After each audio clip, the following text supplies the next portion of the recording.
I welcome you हमारे YouTube channel पर जिसका नाम है साइंस विला।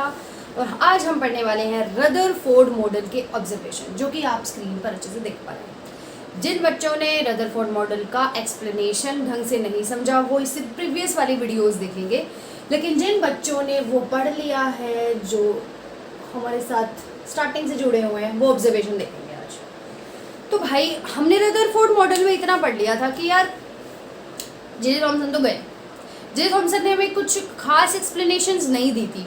जे थॉमसन ने कुछ सेटिस्फैक्टरी तो उन्होंने जो बताया सो बताया कि भाई तरबूज की तरह है, लाल वाला जो तरबूज में होता है वो इलेक्ट्रॉन्स है, बीज है, सॉरी लाल वाला जो पार्ट है वो प्रोटॉन्स है, और जो बीच में जो काले काले काले काले हैं वो इलेक्ट्रॉन्स है। ये हमें हमारे जे थॉमसन ने बता दिया था। फिर रदरफोर्ड ने बोला कि अगर ऐसा ही है तो बेटा मुझे एक बात बताओ कि मैंने जब अल्फा पार्टिकल बताया बेटा, वो जो अपने रदरफोर्ड का जो एक्सपेरिमेंट था उसको एक और नाम से जाना जाता है, alpha gold foil scattering experiment, alpha particle scattering experiment, क्योंकि अल्फा पार्टिकल ही बिखरे थे ना हमने उस गोल्ड फॉयल पर, तो उस पर गोल्ड फॉयल वाला एक्सपेरिमेंट बहुत ही फेमस बन गया था उस टाइम पे ये एक्सपेरिमेंट।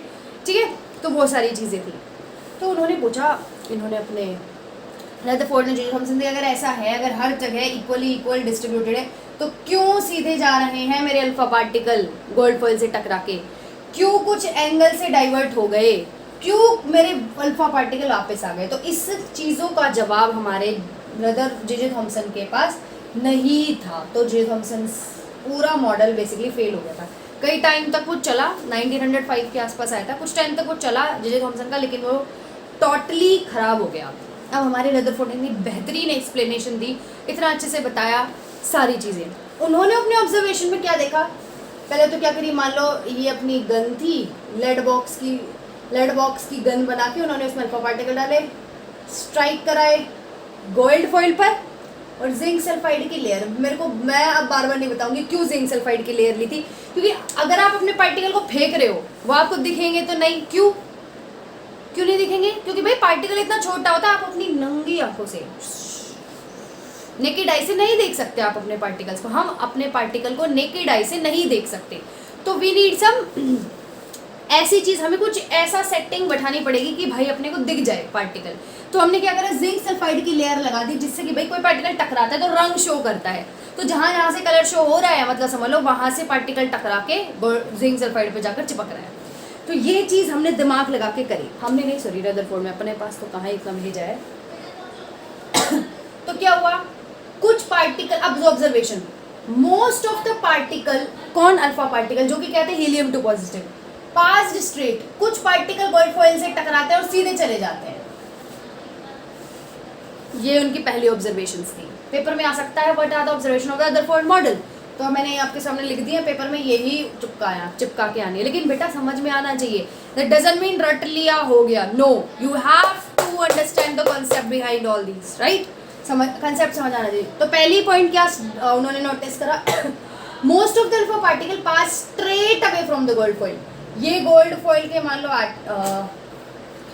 मान लो गोल्ड फॉइल है, उसमें से कुछ अल्फा पार्टिकल सीधे चले गए, passed straight. Some of them deflected at some angles, कुछ पार्टिकल्स अल्फा पार्टिकल के जाते हैं और डिफ्लेक्ट हो जाते हैं कुछ एंगल की वजह से। क्यों हुए थे वो डिफ्लेक्ट, मुझे सभी बच्चे बताएंगे। ये जिंक सल्फाइड की अगर लेयर है तो क्यों हुए थे, बिकॉज यस कि भाई गोल्ड फॉइल के जो एटम्स हैं उनके अंदर कहीं पॉजिटिव था कहीं नेगेटिव था, उस नेगेटिव पॉजिटिव के अट्रैक्शन और रिपल्शन के कारण वो डिफ्लेक्ट हो रहे थे। तो पहला हमने ऑब्जर्वेशन, दूसरा ऑब्जर्वेशन हमारा ये था। जो फाइनल ऑब्जर्वेशन था वो बड़ा जबरदस्त, घातक और खतरनाक ऑब्जर्वेशन था। वो क्या था, one of them rebound back, कुछ अल्फा पार्टिकल आ रहे हैं और वापस चले जा रहे हैं, मतलब कुछ वन ऑफ देम, अगर मान लो मैंने उस टाइम पे 12,000 पार्टिकल जो थे जनरली वहाँ पर स्ट्राइक करे थे, 12,000 पार्टिकल में से कोई एक पार्टिकल ऐसा ज़बरदस्त निकला, वो सीधा गया और वापस आ गया। मतलब मान लो अगर ये गोल्ड फॉइल को अगर मैंने जिंक सल्फाइड की लेयर पे रखा हुआ है तो ये ऐसे टकराता है और ये वापस चला जाता है, मतलब ऐसे आया, टकराया और घूम के अपने उसी रास्ते हो लिया। तो कुछ ऐसा था। अब इन चीज़ का रीज़न हमारे रदरफोर्ड ने अच्छे से एक्सप्लेन करा कि भाई ये टकरा के वापस इसलिए आ रहा है क्योंकि यहाँ पे कोई हैवी एटम है, सॉरी एक हैवी सा सब्सटेंस है जो यहाँ से टकरा के वापस जा रहा है, तो उसको उन्होंने नाम दे दिया था न्यूक्लियस। बल्कि इसका जो न्यूक्लियस खोजने का क्रेडिट है वो इनको नहीं जाता, वो किसी और साइंटिस्ट को जाता है। बट हाल फिलहाल इन्होंने हमें ये बता दिया था कि कुछ हैवी है। अब ऑब्जर्वेशंस उन्होंने बड़ी खतरनाक दी थी, कुछ स्ट्रेट गए, कुछ एंगल्स पे डिफ्लेक्ट हो गए, आपको पता है क्यों, कुछ रिबाउंड बैक हो गए। अब इसके बाद जो हमारे पास जो कंसेप्ट आता है मेन समझने का, ये तो हमने उन्होंने अच्छी बातें दे दी थी, बहुत अच्छे से उन्होंने एक्सप्लेन कर दिया था, लेकिन कुछ टाइम बाद इनका मॉडल से सवाल पूछे गए। उन्होंने ये भी बता दिया था कि भाई जो इलेक्ट्रॉन्स और जो इलेक्ट्रॉन्स होते हैं वो न्यूक्लियस के चारों तरफ घूमते हैं, जैसे सोलर सिस्टम के अंदर सन के चारों तरफ प्लैनेट्स घूमते हैं, वैसे उन्होंने बता दिया था। लेकिन कुछ टाइम बाद उनसे कुछ और सवाल जवाब करे गए। सीधी सी बात है भाई, कोई अच्छा काम करता है तो उसके काम को थोड़ा सा बेकार करने के लिए हमारे आ जाते हैं कुछ और साथी हमारे, तो उन्होंने क्या करा, इस काम को थोड़ा सा तवज्जो नहीं दी थी। तो अब इनको रोकने के लिए कोई और साइंटिस्ट आए, उन्होंने पूछा कि भाई, क्या पूछा वो हम नेक्स्ट क्लास में करेंगे, सस्पेंस होना चाहिए ना। मूवीज़ को हम अपनी कोई भी सीरियल देखते हैं लड़कियाँ, या फिर कोई भी बच्चा कोई भी वेब सीरीज़ देखता है, तो एक वेब सीरीज़ का एक पार्ट आता है, देन दूसरा पार्ट आता है, तो उसमें बहुत टाइम लैप्स होता है। तो सिमिलरली ऑब्जर्वेशन मैंने आपको बता दी, तो अब टाइम लैप्स के बाद आप देखेंगे डिमेरिट्स, या फिर बोलते हैं इनका ड्रॉबैक्स ऑफ रदरफोर्ड मॉडल।